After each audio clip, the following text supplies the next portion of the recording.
O que chama atenção logo nesse capítulo é a abertura dele, né? Quando nós vemos que Nicodemos era um fariseu, o fariseu era uma das seitas do judaísmo. Você tinha os fariseus, os saduceus, os essênios, os herodianos. Essênios não são citados na Bíblia. Você encontra isso nos livros de história ali dos judeus. Tinha os herodianos também. Eu acho que tinha mais um. Libertinos, acho que tinha os libertinos, não me lembro. Bom, mas não é esse o nosso assunto. Então, ele era um homem importante. Os fariseus eram os mais influentes dentro do governo dos judeus. E nós devemos lembrar sempre que os fariseus, Nicodemos era um homem que lá no final do capítulo de João, ele vai aparecer junto com José de Arimateia, que era um dos príncipes dos judeus. Quando fala príncipes dos judeus aqui, é um dos principais. Então eles eram pessoas do Sinédrio. O que era o Sinédrio? O Sinédrio era o Senado. Eles eram senadores, eles eram homens influentes na sociedade judaica. Então esse Nicodemos, então, era um dos principais dos judeus, e ele foi ter de noite com Jesus. E quando você encontrar, agora escreve na testa, isso para não esquecer mais. Quando você encontrar episódios que acontecem de noite nos evangelhos, eles são significativos. Pode ter certeza disso. Porque tem muita coisa que é linguagem com conteúdo simbólico costurada na linguagem da Bíblia. Então, por exemplo, quando o mundo foi criado, era noite profunda, havia trevas por toda parte. Aí Deus fala, haja luz, e a luz se fez, a luz brilhou, e então veio luz. Aí quando o pecado entrou na criação, quando o homem cai em pecado, Eva é tentada pela serpente, Eva cai na conversa da serpente, Adão, por amor de Eva, para não deixá-la sozinha, porque no livro da carta a Timóteo fala que Adão não foi enganado, então ele sabia muito bem o que ele estava fazendo, ele sabia muito bem que ele estava pecando, desobedecendo a Deus, provavelmente por amor a Eva, para segui-la, né, na sua tragédia ali. Aí então eles são expulsos do paraíso e aí entram no mundo de trevas. E esse mundo está em trevas desde então. Embora a luz tenha estado aqui por um breve momento, e o Senhor Jesus é luz, mas o mundo está em trevas. Então, quando nós vemos aqui que este Nicodemos foi ter de noite com Jesus, isso é significativo. Isso é significativo. Uma coisa que está revelando aqui é que ele provavelmente não queria ser zombado pelos seus colegas. Não, ele tinha uma posição. E uma das coisas que pode atrapalhar uma pessoa a ir a Cristo é a sua posição. Tipo assim, o que os meus amigos vão pensar de mim? Você já teve esse problema, não? De pensar assim, eu vou crer em Jesus, eu vou virar crente. O que os meus amigos vão pensar de mim? Vão me chamar de louco, vão me chamar de doido, vão me chamar de fanático. Fanático é geralmente que chamam, né? E ainda nessa sociedade hoje, nessa cristandade hoje tão corrompida, mas tão corrompida, você ainda corre o risco de olharem para você e falar assim, será que esse aí é o que pede dinheiro ou esse é o que dá dinheiro? Porque o mundo olha para a cristandade em duas classes hoje. Ou é um pastor sem vergonha, que pede dinheiro de monte, ou é o inocente lá, que dá de monte, porque ele acredita em tudo que aquele pastor fala. E essa é a visão que o mundo tem do cristão hoje. E aí começa aquelas várias gozações e tudo. E ele provavelmente ali, ele não queria, por causa da reputação dele, ele não queria se expor. Por isso ele vai de noite ter com Jesus. Mas não é só isso que está envolvido aí. Porque uma outra ocasião ele já defende a pessoa de Cristo na frente dos outros fariseus e é até zombado por causa disso. Pergunta se ele por acaso tinha se tornado discípulo, né? Mas quando nós vemos no final do Evangelho de João, quando todos tinham abandonado o Senhor Jesus, seus discípulos tinham fugido, cada um para um lado, ninguém estava querendo ser associado com aquele criminoso, né? Aos olhos dos homens era um criminoso, que estava ali pregado naquela cruz.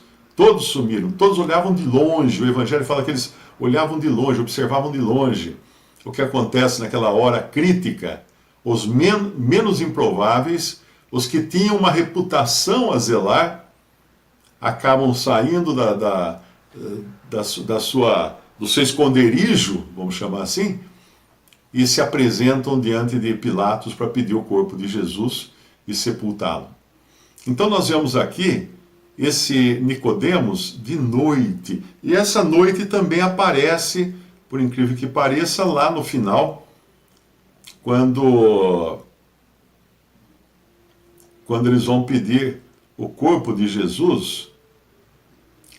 Lucas 23:50, eis que um homem por nome José, senador, olha aqui, ó, José era de Arimateia, senador, homem de bem e justo, que não tinha consentido no conselho e nos atos dos outros, de Arimateia, cidade dos judeus, e que também esperava o reino de Deus, esse, chegando a Pilatos, pediu o corpo de Jesus, e havendo-o tirado, envolveu-o num lençol, e pô-lo num sepulcro escavado numa penha, onde ninguém ainda havia sido posto. E era o dia da preparação, e amanhecia o sábado. Ou seja, tudo isso aqui ele fez à noite. Ele fez à noite, porque amanhecia o sábado. Mas então lá em João capítulo 3, quando fala que ele foi ter de noite, com Jesus tinha esse significado da sua vergonha, não queria se expor, esse Nicodemos aqui, né, no ponto. Da mesma forma como a mulher samaritana, ela ia buscar água no poço, isso nós vamos ler no capítulo 4, ela ia buscar água no poço na hora mais quente do dia. E a hora mais quente do dia não era a hora que as mulheres iam buscar água. Ela ia sozinha, porque naquela hora mais quente não tinha ninguém no poço. As mulheres iam bem cedo de manhã, a hora mais fresca do dia. Por que ela ia na hora mais quente? Porque ela tinha vergonha da condição dela. Ela tinha vergonha da condição. Ela teve 5 maridos. Aquele que ela vivia agora não era marido dela, que o Senhor vai falar para ela depois, lá no capítulo 4. E o interessante de tudo, que tem um 7º marido ali esperando ela se converter, né? Que é o próprio Senhor Jesus. Ele é o 7º da fila. É uma mulher que não encontrou em nenhum homem a satisfação, a paz, a segurança que ela buscava, e tinha um 7º homem ali que queria realmente ser influente na sua vida. E esse 7º homem, que é o Senhor Jesus, quer também entrar na vida de cada um aqui que nos ouve hoje à noite, para mudar essa vida, como ele vai mudar a de Nicodemos, mesmo sendo noite. E noite nos fala de trevas, e o mundo está em trevas. E quando vão prender Jesus, outra vez, lá em Lucas, capítulo 22, versículo 52. E disse Jesus aos principais dos sacerdotes e capitães do templo e anciãos que tinham ido contra ele: saístes como a um salteador com espadas e varapaus. Tenho estado convosco todos os dias no templo, né? Tenho estado todos os dias convosco no templo, e não estendestes as mãos contra mim, mas esta é a vossa hora, e o poder das trevas, e a autoridade das trevas. O que ele quis dizer ali? Aquela não era a hora dos discípulos, não era a hora dos seguidores de Jesus, era a hora dos inimigos de Jesus, porque eles estavam debaixo do poder das trevas. E é muito importante entender que se você não está debaixo do senhorio de Cristo, você também está debaixo do poder das trevas, debaixo da autoridade das trevas. Você não consegue ficar sem uma autoridade, sem alguém governando sua vida. Por isso que é muito importante que você agora, se ainda não fez, creia em Jesus como seu Salvador e receba dele a vida eterna, receba dele a salvação eterna, o perdão de todos os seus pecados, para sair debaixo dessa potestade das trevas, desse poder das trevas, desse poder de Satanás, que é quem está regendo esse mundo nesse momento. Então, quando nós vemos aqui, essa hora e poder das trevas está aí. Está aí. Quando você vê o mundo como nós estamos vivendo hoje, né? Um momento de tanta insegurança, de tanta incerteza, de tanta dor, tanto sofrimento. Todo dia eu tenho muitos seguidores, né? Muitos correspondentes, vamos chamar assim. Ele fala seguidores, parece que quer se gabar de alguma coisa. Não, correspondentes. Eu tenho muitos correspondentes. E com isso eu recebo muita notícia, muitos avisos e tal. E hoje chegou também uma menina de acho que é 27 anos, uma pessoa avisando que ela tinha falecido de Covid, né? Então, uma menina linda, e você olha assim a foto, fala assim, puxa, olha, uma vida, será que ela creu? Será que ela foi para o céu? Será que ela tinha tido os seus pecados perdoados? Então, todos os dias no Facebook, no Twitter, no Instagram, aparece lá, fulano, faleceu, minha mãe morreu, meu pai morreu, meu irmão morreu, eu estou doente, a pessoa falou, escrevendo do hospital, que está prestes a ir para a UTI. Então, eu acho que essa geração está passando por um momento de trevas, porque o príncipe desse mundo está afligindo, está oprimindo as pessoas. Pode ver em todo lugar que você vai, se conversa com as pessoas, elas estão desesperadas, elas estão em comoção, né? Elas estão com depressão. O número de pessoas que tiram a própria vida aumentou tremendamente no mundo inteiro, não é só no Brasil, no mundo inteiro está acontecendo isso. E existe todo esse embate agora entre autoridades que querem obrigar uma coisa, as outras pessoas e o povo nas ruas não querendo seguir aquilo, e ninguém sabe nada, e aí fica aquela situação de total incerteza. E incerteza mais terror traz o quê? Depressão. Você soma incerteza com terror, com imposição, com polícia na rua. A gente está vendo na França lá aquela confusão toda, não? Um dos países mais desenvolvidos do mundo, com total instabilidade. O povo não sabe mais o que fazer. As pessoas estão desesperadas porque também não tem esperança. Um cristão, ele sabe que de qualquer maneira, se for para a esquerda, for para a direita, para cima, para baixo, ele vai para o Senhor. No final, ele conhece o final da história. Nós podemos não saber o meio da história, as páginas no meio desse livro da história que Deus está escrevendo para nós, mas o fim nós sabemos. Nós temos o privilégio de ter lido o último capítulo aqui nessa terra da nossa história. Qual é o último capítulo? Vamos subir para estar com o Senhor nos ares. Vamos subir para o Senhor. E se for pela morte também, como Paulo fala, né? Se o viver é Cristo e o morrer é lucro, o morrer é ganho. Então o cristão tem essa esperança bendita. O cristão não precisa viver em medo, em terror, porque quem coloca medo é Satanás. É o diabo que procura aterrorizar as pessoas. Por isso que lá em Hebreus fala que ele veio nos libertar. Hebreus, eu acho que é Hebreus 11, não é? É 2,15 isso. Hebreus 2,15. Exatamente. Veja que o Senhor Jesus veio, se fez homem, tendo um objetivo em mente. No versículo 12... ele fala dizendo, anunciarei o teu nome a meus irmãos, cantar-te-ei louvores no meio da congregação. Ele nos chama de irmãos dele. Olha só que bênção. Olha que privilégio. Os que são salvos, hein? Os que creram em Cristo. E outra vez, porém nele a minha confiança, e outra vez, eis-me aqui a mim e aos filhos que Deus me deu. O prazer que o Senhor Jesus tem de ser rodeado de filhos de Deus agora, que ele veio aqui comprar.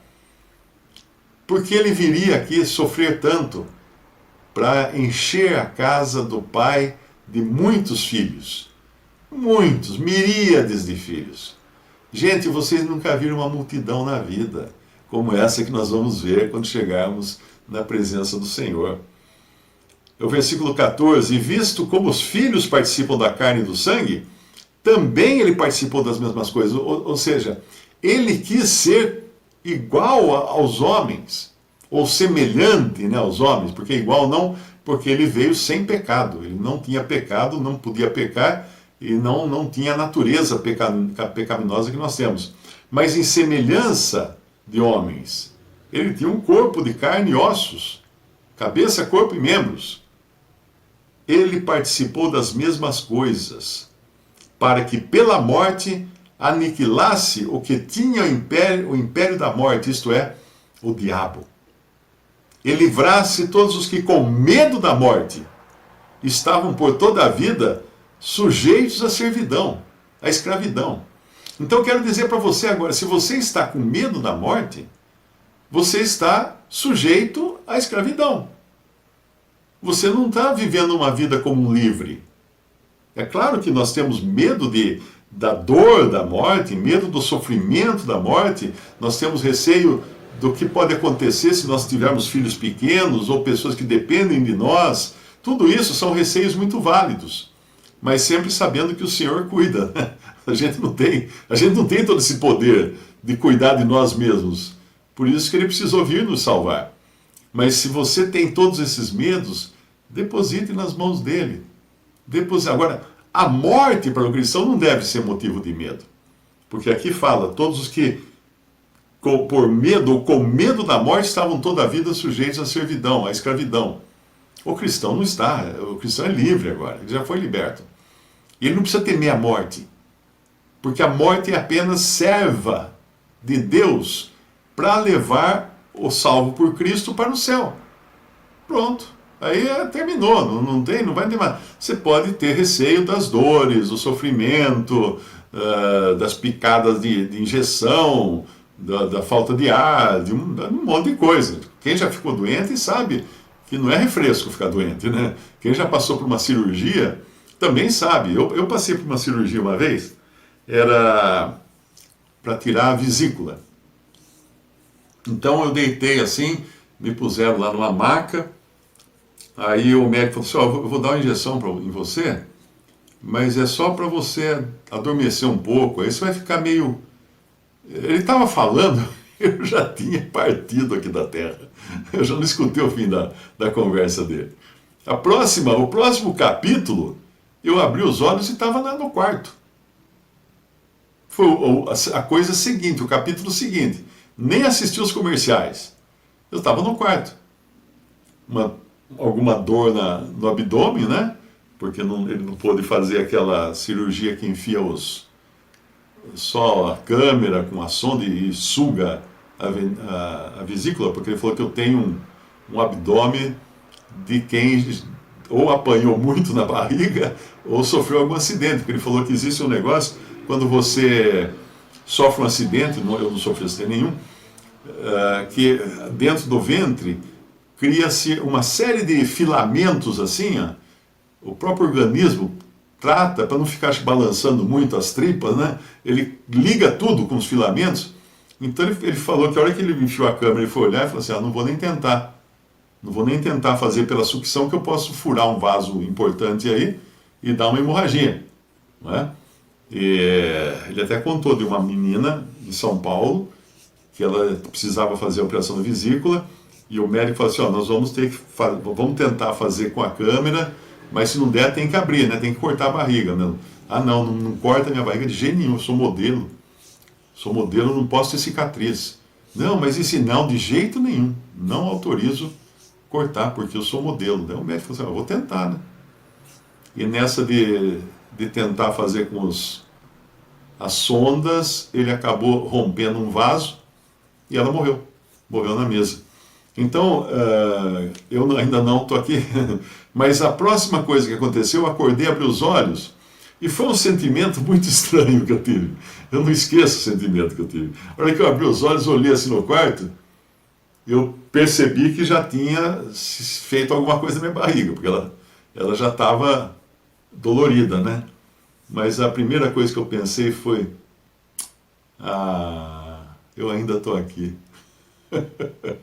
Foi decepcionante. Olha que louca, né, a cabeça da gente. Mas foi uma coisa assim que veio na cabeça. Poxa, ainda estou aqui? Ah, não! Eu já queria estar com o Senhor, né? Mas o Senhor não queria isso, então me segurou aqui mais um tempo. Agora, viver nessa expectativa de morte como algo aterrorizante, não, o Senhor não quer isso. Para nenhum de nós. Ele quer nos dar vida. Ele quer nos dar gozo de viver. Ele já passou pela morte, não uma morte comum, uma morte horrível. Alguém pode falar assim: ah, mas ele foi crucificado e tem tanta gente que sofreu, até os próprios cristãos depois dele, que foram queimados, que é muito maior o sofrimento e tal.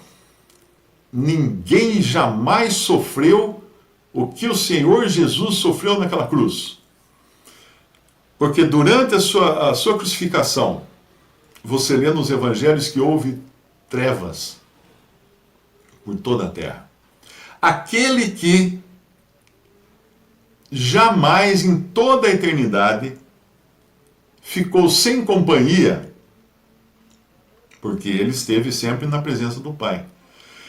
Ali na cruz, ele perdeu não só a companhia dos seus discípulos que o abandonaram, de todas as pessoas em geral, que zombavam dele, desce da cruz, né? Falava um monte de impropérios, até dos dois malfeitores, no princípio, antes de um deles se converter. Ele perdeu a companhia de todo mundo, até que na hora derradeira, a hora que ele precisaria mais da companhia de Deus, ele fala assim: Deus meu, por que me abandonaste? E aí ele passa a sofrer durante 3 horas, que na verdade são 3 horas, o número 3 é o número completo. Sobre ele foram lançados os nossos pecados. Ele foi feito pecado por nós. E ali ele sofreu um juízo. O juízo de Deus que cairá sobre os perdidos depois que terminar aqui toda a novela da humanidade. O juízo de Deus. Mas repare que, enquanto os perdidos receberão esse juízo depois de terem morrido e recebido de volta os seus corpos para receber o juízo, Jesus sofreu esse juízo em vida. Em vida. Naquela cruz ninguém viu o que se passou com ele. Ninguém pôde olhar para as suas expressões de dor, de sofrimento, de desespero naquela cruz. Quando o peso do juízo de Deus, o fogo do juízo de Deus caía sobre ele ali. 3 horas de trevas. De trevas. Se as trevas aterrorizaram de tal maneira o Senhor que ele chegou a verter suor, gotas como que de sangue no jardim do Getsemane, não era por causa do sofrimento de cravo na mão, nos pés, não era isso. Eram as trevas do juízo de Deus. E também do abandono. Do abandono, a solidão do abandono. Nenhum homem passou por isso. Nenhum homem jamais passou por isso. E não só pela culpa de um, ele sofreu pela culpa de todos os que foram salvos, todos os que seriam salvos, todos os que são salvos, que creem nele como seu Salvador. Então é imensurável. Assim como as trevas foram imensuráveis, o sofrimento dele foi imensurável, impossível de ser medido. Quanto você acha que vale isso para você? Você vai rejeitar ele? Não faça isso, não rejeite. Ele pode realmente tirar esse medo seu da morte, além de tirar a culpa dos seus pecados, perdoar você completamente e dar a você uma vida brilhante, de luz. Você poder passar a andar na luz e não ficar nas trevas mais. Visite respondi.com.br. Adquira os livros ou baixe e-books. Visite 3minutos.net. Baixe o aplicativo.